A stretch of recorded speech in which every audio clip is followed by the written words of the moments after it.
বিরিয়ানি পছন্দ করে না এমন কোনো মানুষই কিন্তু খুঁজে পাওয়া যাবে না, তাই না? ছোট থেকে বড় সবাই আমরা কিন্তু বিরিয়ানি খুবই পছন্দ করে থাকি। আমরা যে কোনো অনুষ্ঠান বা যে কোনো কাজে কিন্তু আমরা বিরিয়ানিটা রান্না করে থাকি। তো জন্মদিন থেকে ধরে যে কোনো অনুষ্ঠানে কিন্তু আমরা বিরিয়ানিটা বেশিরভাগ এখন প্রেফার করি। তো আজ আপনাদের সাথে একটা বিফ বিরিয়ানির রেসিপি শেয়ার করব, খুবই সহজভাবে। চাইলে যারা কখনো বিরিয়ানি রান্না করেননি তারাও কিন্তু রান্না করতে পারবেন। আমিও কিন্তু একসময় বিরিয়ানি রান্না করতে জানতাম না, তো আমিও কিন্তু এই বিরিয়ানিটা খুবই পারফেক্টভাবে যে করতে পেরেছি, তার জন্য আপনাদের সাথে রেসিপিটা শেয়ার করা। আশা করছি আজকের রেসিপিটা আপনাদের ভালো লাগবে, এবং ভালো লাগলে অবশ্যই কিন্তু আমার চ্যানেলটি সাবস্ক্রাইব করে অবশ্যই আমার পাশে থাকতে হবে, এবং ভিডিওটি সবার সাথে শেয়ার করার অনুরোধ রইল। তাহলে চলেন মূল রেসিপিতে চলে যাই। তো এখানে একটা প্রেসার কুকারের যে ছোটো প্যানগুলো আছে এগুলো বসিয়ে দিয়েছি। দেওয়ার পরে এখানে তেল দিয়ে দিয়েছি প্রায় 1.5 কাপের মতো। দিয়ে আমি প্রায় 2 কাপ পেঁয়াজ দিয়ে দিলাম। বিরিয়ানিতে কিন্তু একটু পেঁয়াজটা একটু বেশি লাগে, তো পেঁয়াজটা একটু বেশি দিয়ে দিয়েছি। দেওয়ার পরে এখন পেঁয়াজটা একটু লাল করে ভেজে নেব। এর মধ্যে কিন্তু এখানে গরম মশলা দিব, যেমন তেজপাতা, দারচিনি, এলাচ। এগুলো দেওয়ার পরে আমি প্রায় 3 টেবিল চামচ আদা বাটা দিয়ে দিয়েছি, আর সাথে 3 টেবিল চামচ রসুন বাটা দিয়ে দিয়েছি। দিয়ে এখন আদা এবং রসুনটাকে ভালো করে একটু নেড়ে নেব, যেন কোনো কাঁচা গন্ধ না থাকে।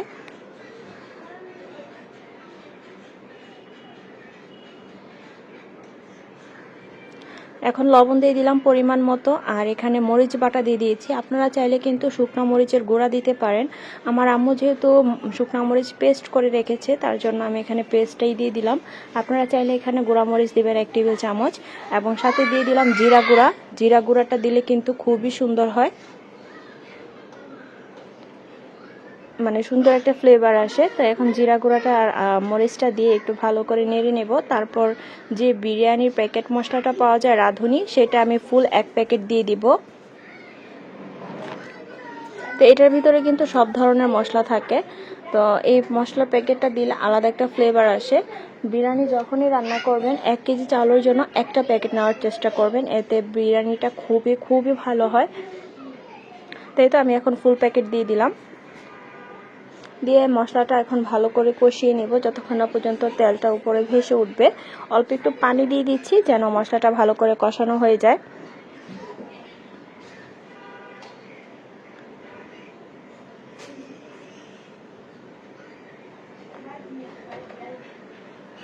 মশলাটা কষানো হয়ে গিয়েছে। এখন আমি যে কেটে রাখা মাংসগুলো ছিল, এখানে প্রায় 1.5 কেজি মাংস ছিল, গরুর মাংস, এটা দিয়ে দিলাম।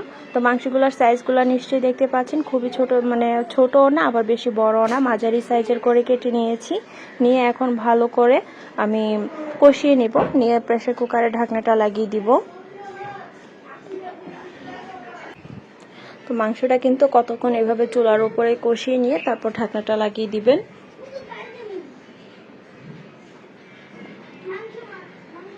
প্রায় 3-4 মিনিট আমি এভাবে এটাকে নেড়েচেড়ে একটু রান্না করেছি। এখন প্রেসার কুকারে ঢাকনাটা লাগিয়ে দিলাম। প্রায় 7-8টা সিটি দেওয়া লাগবে, তারপর কিন্তু ঢাকনাটা খুলতে হবে। তো আমি ঢাকনাটা খুলে এরকম লেবুর যে সাইজটা দেখালাম, এই সাইজের একটুখানি লেবু আমি দিয়ে দিয়েছি। বিরিয়ানিতে অবশ্যই একটু লেবুটা দেওয়ার চেষ্টা করবেন, যেহেতু আমি টক দই ইউজ করতেছি না। এমন সাইজের একটা লেবু মানে চিপে আমি দিয়ে দিয়েছি। তো লেবুর রসটা কিন্তু অবশ্যই দেওয়ার চেষ্টা করবেন। আমার আসলে ভিডিওটা স্কিপ হয়ে গিয়েছে, যার কারণে আপনাদেরকে দেখিয়ে দিলাম। আর টক দই দিলে কিন্তু লেবু লাগবে না। টক দই দিলে আপনারা 2 থেকে 3 টেবিল চামচ টক দই দিবেন। তো এই তো 6 থেকে 7-8টা সিটি দিয়ে দিয়েছি, যেহেতু গরুর মাংসটা একটু সিদ্ধ হতে টাইম লাগবে এর জন্য। তো আমার গরুর মাংসটা কিন্তু রেডি হয়ে গিয়েছে, একদম কষানো, দেখতেই পাচ্ছেন কোনো ঝোল নেই। এটা নামানোর পরে কিন্তু আরও শুকিয়ে যাবে। আর এখানে পেঁয়াজ দিয়ে দিয়েছি একটা প্যানে, বড় পাতিল দিয়ে নিয়েছি যেন সুন্দর করে নাড়াচাড়া করা যায় এর জন্য। তো তেলটা দিয়ে এবং কিছু পেঁয়াজ, আমি আর উপরে পেঁয়াজ বেরেস্তা দিব না, এখানে একদম বেরেস্তা করে নিব, নিয়ে চালগুলা ভেজে নিব। তো দেখতেই পাচ্ছেন আমি একটু লাল করে নিয়েছি। আর এখানে চাষি পোলাওর চাউলটা 1 কেজি নিয়েছি। তো এখানে কিন্তু ফুল 1 কেজি চাষি পোলাওর চাউলটা আছে, এইটা দিয়ে আজকের বিরিয়ানিটা রান্না করব। তো এখন ভালো করে চাউলটা ভেজে নেব। বিরিয়ানি বা পোলাও যেটাই রান্না করেন পোলাও চাউলটা যদি বেশি করে ভাজা হয় এতে কিন্তু পোলাওটা বা বিরিয়ানিটা খেতে খুবই মজা হয় এবং খুবই ঝরঝরে হয়। তো এটা আমি বেশি করে ভেজে নিচ্ছি। এখন আমি 1 কেজি পোলাও চাউলের জন্য 1 মুঠ মানে লবণ দিয়ে দিয়েছি, এভাবে হাত দিয়ে টিপে 1 মুঠ লবণ দিয়ে দিয়েছি। এটাই কিন্তু পারফেক্ট মাপ। দিয়ে এখন ভালো করে আবার ভেজে নেব। আমার এই রেসিপিগুলো যদি আপনাদের কাছে বিন্দু পরিমাত্র উপকার হয়ে থাকে তাহলে অবশ্যই কিন্তু আমার রেসিপিগুলো আত্মীয়-স্বজনের সাথে শেয়ার করার অনুরোধ রইল। এখন আমার পোলাও চাউলটা কিন্তু ভালো করে ভাজা হয়ে যাচ্ছে। এখন আমি যে মাংসটা রান্না করে রেখেছিলাম সেটা মিক্স করে নেব। আর হ্যাঁ, আপনারা অবশ্যই কিন্তু পোলাও চাউলে মানে বিরিয়ানিটার ভিতরে গরম পানি ইউজ করবেন। পোলাও চাউল বলেন আর বিরিয়ানি বলেন সব কিছুই কিন্তু গরম পানি ইউজ করা ভালো।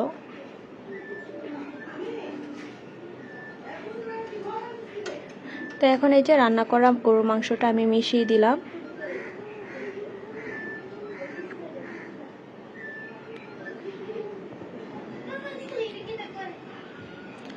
তো আমি প্রথমেই বলেছি যে এটা নামানোর পরে কিন্তু আর ঝোল থাকবে না, যেহেতু আমি কোনো ঝোল দিইনি, একদম কষানো মাংসটা ছিল। এখন এটা ভালো করে মিক্স করে নেব।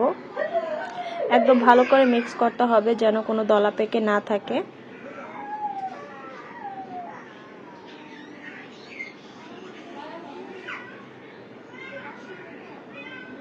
পরে কিন্তু চাউলটা মানে এক জায়গায় দলা পেকে থাকবে এরকম অবস্থা আর কি। এর জন্য ভালো করে চাউলের সাথে মাংসটা মিশিয়ে নিতে হবে।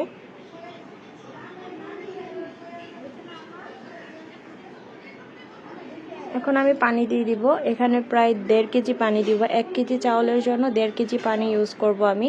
প্রায় 1500-1600 গ্রামের মতো বা 1700 গ্রাম পানি দিবেন। যেহেতু চাষি পোলাও চাউলটা কিন্তু পুরনো, এটা অনেক বাড়ে, মানে ভাতে বাড়ে আর কি, এরকম কথাটা আর কি।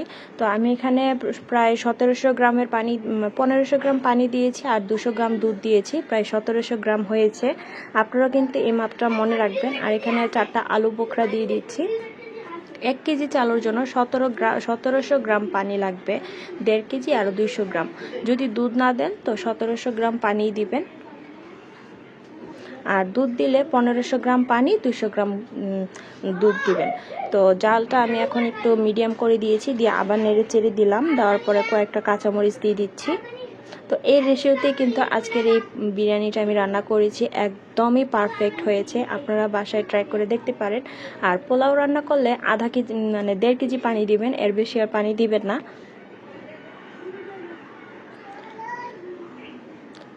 তো এখন আরেকটু নেড়ে দিব আর দেখব কতটুকু মানে আসছে, আমার আর পানি লাগবে কিনা। যেহেতু মাপ করে পানিটা দিয়েছি আর পানি লাগার কথাও না। তো দেখতে পাচ্ছেন অনেকটাই কিন্তু হয়ে এসেছে। এখন আমি কিছুটা ঘি দিয়ে দিব। এই তো অনেকটাই হয়ে এসেছে। এখন ঘিটা দিয়ে আমি দমে রেখে দিব, এতে কিন্তু হয়ে যাবে। আর কালারটাও দেখতে পাচ্ছেন খুবই সুন্দর এসেছে কিন্তু। এই তো আমি দিয়ে দিচ্ছি।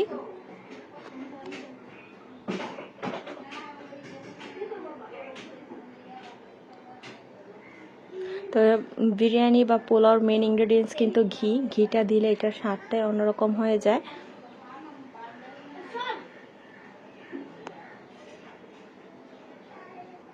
আমি একটু বেশি পরিমাণে ঘি দিয়েছি। এখন আবার নেড়ে চেড়ে পুরোটা বিরিয়ানি একসাথে করে নেব যেন ঘিয়ের ফ্লেভারটা পুরোটা চাউলে চলে যায়। আর আমার মনে হচ্ছে লবণ আরেকটু লাগবে, যার কারণে একটু লবণ দিয়ে দিলাম।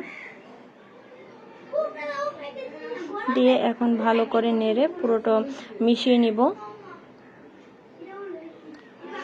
এগুলা মিশিয়ে তারপর আমি ভালো করে চেপে একসাথে করে দেব যেন যা সিদ্ধ হওয়ার তা একসাথে এখন সিদ্ধ হয়ে যায়।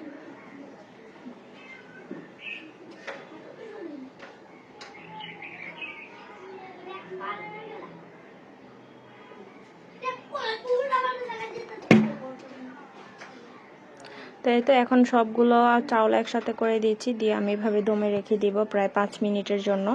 এমনিতেই কিন্তু হয়ে গিয়েছে, আর 5টা মিনিট দমে রাখলে একদম চাউলটা একদম পারফেক্ট হয়ে যাবে। এর উপর থেকে আরেকটু ঘি দিয়ে দিলাম, দিয়ে এখন ঢেকে দেব।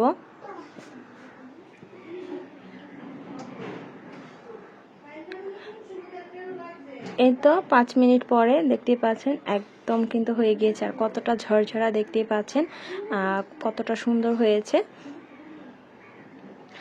আমি আজকে যেভাবে মানে তৈরি করেছি, যারা কখনো রান্নাই করেন নাই তারাও কিন্তু রান্না করতে পারবেন, একদম পরিমাপ সহ সব কিছু বলে দিয়েছি। আশা করছি আজকের রেসিপিটা আপনাদের কাছে ভালো লাগবে এবং কিছুটা উপকার আসবে। তো দেখতে পাচ্ছেন বিরিয়ানিটা খুবই ঝরঝর হয়েছে, বাসার সবাই খুবই পছন্দ করেছে। আমার আম্মু খেয়ে বলতেছে যে না অনেক মজা হয়েছে বিরিয়ানিটা, প্লাস আমার ছেলেও খেয়েছে। আমার ছেলে কিন্তু বিরিয়ানি অত পছন্দ করে না, যেহেতু ঝাল হয়নি ও মশলা খেয়েছে।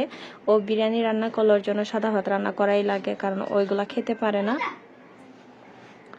তাই তো আম্মু একটু সার্ভ করে নিয়েছে, আর আপনাদের সাথে আমি একটু শেয়ার করতেছি। এখানে কিছুটা সালাদ দিয়ে দিলাম।